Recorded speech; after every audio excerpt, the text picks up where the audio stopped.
Κάτι άλλο, έχω ένα μαθητή εξαιρετικό, το ξέρετε όλοι, ο Στέφανος ο Καραβίδας, ο οποίος εδώ και 3 χρόνια φωνάζει ο δύστιχος και τι λέει.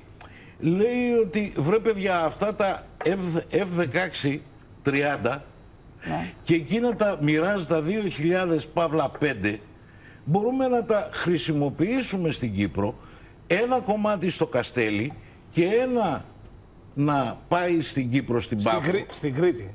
Ναι, στην Κρήτη, στην Κρήτη, στο Καστέλι και ένα άλλο κομμάτι στην Πάφο και επιπλέον να υπάρξουν Κύπροι πιλότοι οι οποίοι εκπαιδεύονται στην Ελλάδα, παραμένουν στην Ελλάδα, ούτως ώστε κάποια στιγμή όταν χρειαστεί να υπάρξει η στελέχωση της κυπριακής αεροπορίας να μπορούν να κατέβουν κάτω.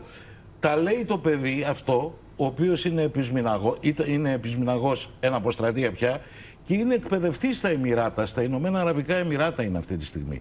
Λοιπόν, τα λέει αυτός ο άνθρωπος, εξαιρετικός πιλότος, υπηρέτησε στους Tigers την επίλεκτη μοίρα την ελληνική και αυτός δεν ήτανε του καναπέ, αυτός ήτανε όλη μέρα και κυνηγούσε και έκανε αναχαιτήσεις. Λοιπόν, αυτός ο άνθρωπος ο οποίος παράλληλα έχει 2 μεταπτυχιακά, ένα πτυχίο πανεπιστημίου τουρκολογίας και είναι υποψήφιος διδάκτορας γεωπολιτικής, εκτός από επιχειρησιακός αξιωματικός, μας λέει επί 3 χρόνια μία πραγματικότητα. Θα την λάβουμε υπόψη μας.